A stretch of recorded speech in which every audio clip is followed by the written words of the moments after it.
जय माँ इंद्राक्षी, जय अम्बे। इंद्राक्षी धाम में दर्शकों आप सभी का हम हार्दिक स्वागत करते हैं।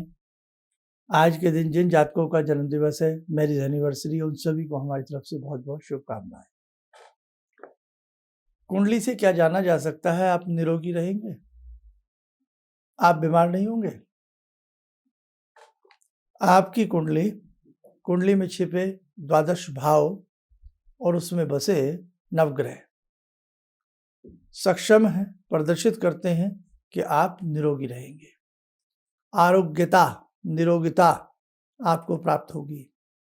ऐसे वो कौन से योग हैं वो आपको हम बताएंगे।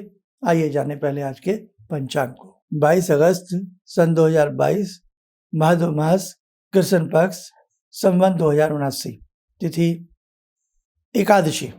लेकिन व्रत कल रहेगा।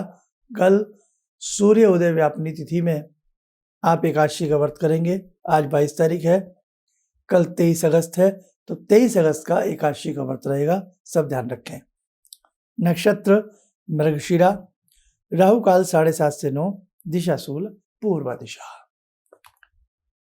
आपकी हथेली में भी कुछ ऐसे खास पॉइंट्स होते हैं जिससे आप जान लें कि आप बीमार नहीं होंगे। संसार का पहला सुख निरोगी काया, दूसरा सुख पास हो माया। 4 सुख कहे गए हैं, सदाचारणी आपकी स्त्री और आज्ञाकारी आपके बालक। मैंने दोहे बदवे नहीं कहा, आपको वैसे ही समझा दिया। तो पहला सुख निरोगी काया, धन कितना भी हो, है ना, और पता लगे दाल का पानी पी रहे हैं और रो रहे हैं। साहब एक फुल्का खाते हैं और फटाफट टॉयलेट चले जाते हैं। उस पैसा किसी भी काम में नहीं आएगा। कोरोना काल में देखा कैसी बीमारी फैली, हाहाकार हुआ, पैसा धरा रह गया। इसलिए जिनकी काया ने जिनका साथ दिया वो आज श्वास ले रहे हैं। तो पहला सुख संसार का होता है व्यक्ति निरोगी रहे, व्यक्ति को रोग ना हो, व्यक्ति स्वस्थ रहे। कुछ पॉइंट्स हथेली में भी हैं, कुंडली में भी है। हाथ के जाने, हमारी हथेली में एक यहाँ से रेखा चलती है तिरछी होकर के, जो बुद्ध पर्वत के नीचे आती है, मरकरी माउंट के नीचे। कुछ लोग इसे क्या कहते हैं, व्यापार रेखा, वास्तव में सही है। कुछ लोग इसको मान लेते हैं शनि रेखा, गलत। शनि रेखा बुद्ध पर्वत के नीचे कदापि नहीं जाती। शनि रेखा का गंतव्य स्थान है आपकी मिडल फिंगर के नीचे। एक नमूने से देखिए अपनी स्क्रीन के ऊपर, ये शनि रेखा है, नीचे से निकली है और ये मिडल फिंगर के नीचे जाकर के रुक रही है, कई बार उससे भी नीचे जाकर के ठहरती है। इसको हम शनि रेखा कहते हैं। ये हथेली में दाएं बाएं लेफ्ट राइट कहीं से भी निकल सकती है, बीच में से निकल सकती है, शुरू से आ सकती है, लेकिन जाएगी वहीं। दाएं बाएं हो सकती है ऊपर जाकर थोड़ा बहुत, लेकिन ऐसा नहीं कि बुद्ध पर्वत पर चली जाए। जिन लोगों की हथेली में बुद्ध पर्वत के नीचे रेखा लंबी नीचे तक हो, वो बुद्ध रेखा होती है। इसे स्वास्थ्य रेखा भी कहते हैं। लेकिन एक बड़ी अजीब सी बात बता रहा हूं, मैंने अपने अनुभव में पाया है 35 वर्षों में, ये रेखा हाथ में ना हो तो ही अच्छा है। जिनकी होगी उनको देख लेना, उनका शरीर, वो बात नहीं आएगी। हम शनि रेखा को ही व्यापार रेखा से तोल लें तो ज़्यादा अच्छा होता है। बाकी अपना अपना अनुभव है। पाश्चात्य विद्वान जैसे हृदय रेखा को आयु रेखा मानते हैं, एज लाइन मानते हैं। हम लोग भारतीय उसमें हम अपने हिसाब से आयु रेखा, जो ये अंगूठे को गोलाई से घेरती है, इसको आयु रेखा मानते हैं। बात उनकी भी सही है। हृदय धड़केगा तो जीवन मिलेगा, तो भाई धड़कता हृदय भी आयु की तरह होता है, आयु ही होती है।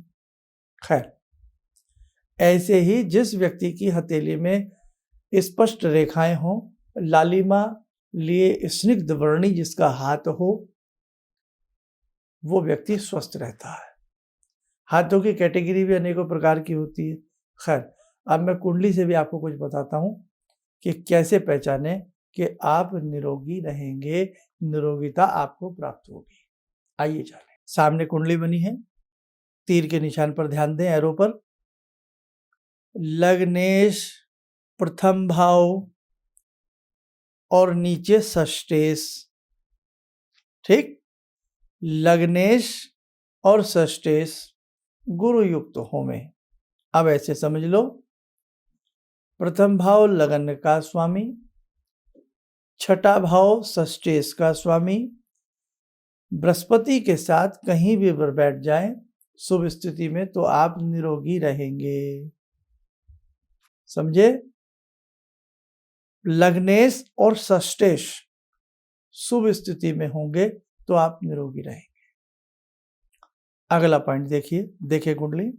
अष्टम में शुभ ग्रह की दृष्टि हो। अष्टम कहाँ है? नीचे की तरफ अष्टम भाव है। अष्टम भाव में शुभ ग्रह की दृष्टि हो तो भी आप निरोगी रहेंगे। एक और स्थिति देखें, लग्न में ऊपर की तरफ टॉप पर लग्न में शुभ ग्रह बैठे हों, लग्न मजबूत हो तो भी आप निरोगी रहेंगे। एक स्थिति और देखिए, सूर्य पर गुरु या चंद्र की शुभ दृष्टि हो। आप कुंडली में देखो, सूर्य है, हमने लगन में बिठा दिए, या सूर्य एक कुंडली और नमूना देखो, हमने चतुर्थ में बिठा दिए। सूर्य पर चंद्रमा की या बृहस्पति की शुभ दृष्टि हो तो भी आप स्वस्थ रहेंगे, निरोगी रहेंगे। बहुत सारे कारण हैं जिन्हें जान करके आप जान सकते हैं कि हम इतने बीमार क्यों रहते हैं, हमें मेडिसिन क्यों नहीं लग रही है, हमें कौन से ग्रहों का उपाय करना चाहिए, क्या तुला दान करना चाहिए, मृत्युंजय मंत्र की साधना करनी चाहिए, रुद्राभिषेक कराना चाहिए, दुर्गा सप्तशती करानी चाहिए, क्या कराना चाहिए, कौन से ग्रह का दान करना चाहिए जिससे हम आरोग्यता प्राप्त कर सकें। कई बार हमारे घर में बच्चा, बड़ा, हम, तुम, कोई भी, हम बहुत अस्वस्थ हो जाते हैं, नाना प्रकार की व्याधियां हार मान जाती हैं और इस मेडिकल को छोड़ दूसरे पर, दूसरे से छोड़ तीसरे पर, लेकिन बात नहीं बन पाती है। तो मेडिकल साइंस के साथ साथ हमें थोड़ा सा मेडिटेशन साइंस की तरफ भी, एस्ट्रो साइंस की तरफ भी थोड़ा ध्यान देना चाहिए। आप ज़्यादा मत दीजिए, अंधविश्वास मत करिए, पर एक बार जीवन में जब थक हार जाओ तो थोड़ा सा विश्वास कर लेना। अब कई बार बहुत लोग विश्वास नहीं करते, भगवान नहीं है, कुछ नहीं है साहब, लेकिन जब कुछ मामला बिगड़ जाए, हाथ से कमान निकल जाए, फिर भगवान याद आता है सबको। अब तो ओ गॉड, हे भगवान, अब तो भगवान ही करेंगे जो करेंगे। अब देखो साहब, मेरे हाथ में जो था मैंने कर दिया, अब तो भगवान जाने कोई मिरेकल हो जाए, कोई चमत्कार हो जाए। जाने में, अनजाने में, प्रत्यक्ष में, अप्रत्यक्ष में एक महाशक्ति है जो इस विश्व को संचालित कर रही है और उसे मानते सब हैं, चाहे वो कहे ना।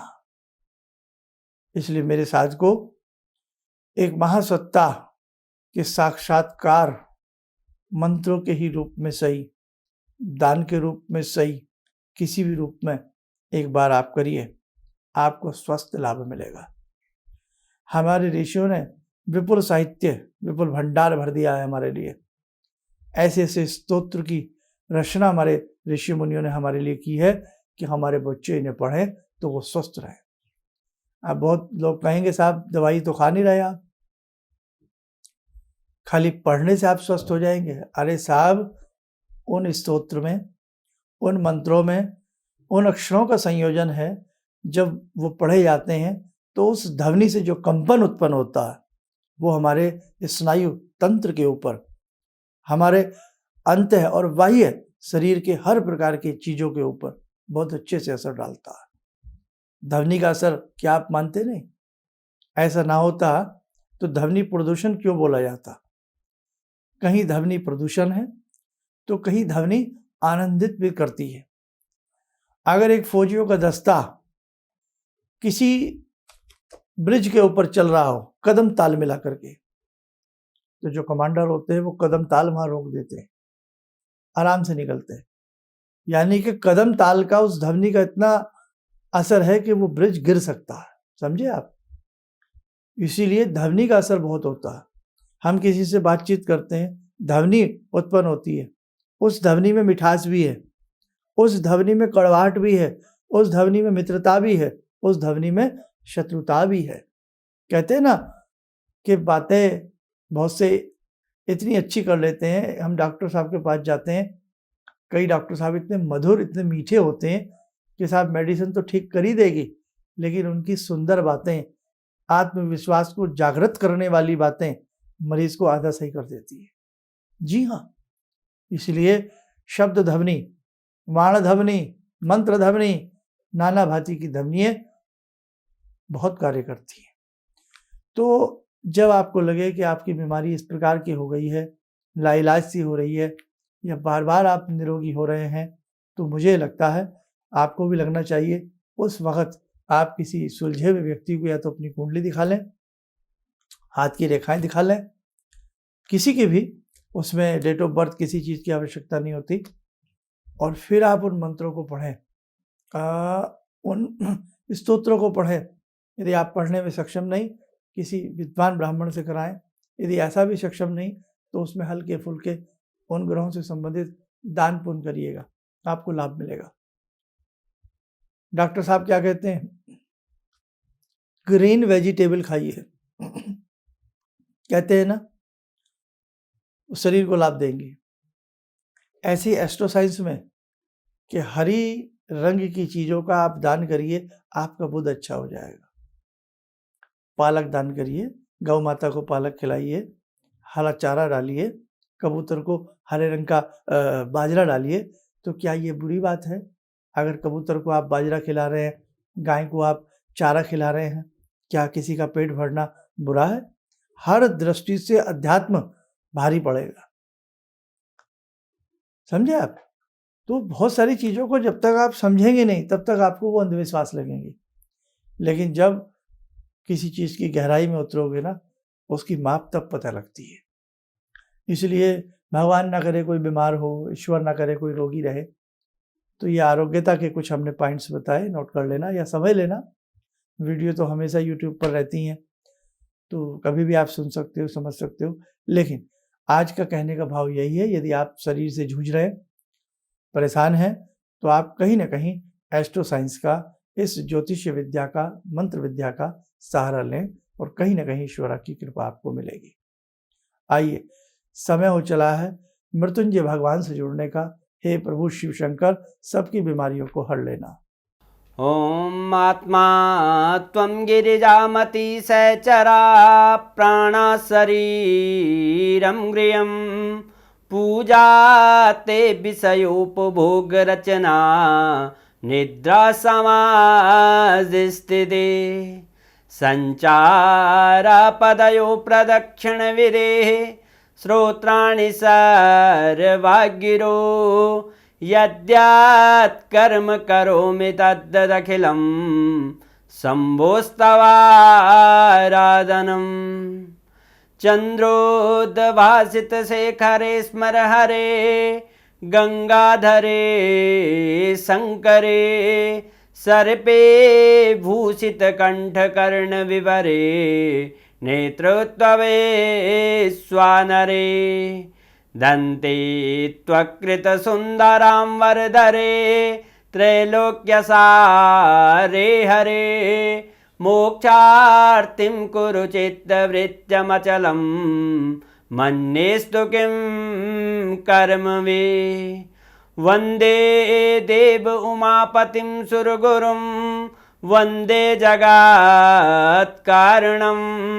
वन्दे पन्नगभूषणं मृगधरं वन्दे पशूनां पतिं वन्दे सूर्यशशाङ्कवह्निनयनां वन्दे मुकुन्दप्रियं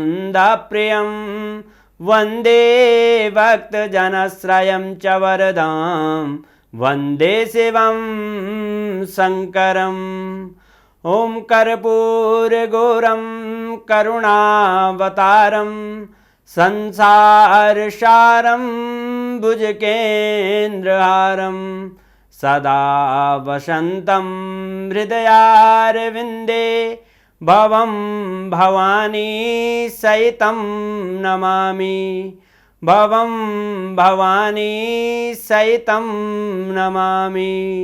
कवच बना लें, ध्यान करें, भगवान आशुतोष की कृपा सभी के ऊपर बरस रही है।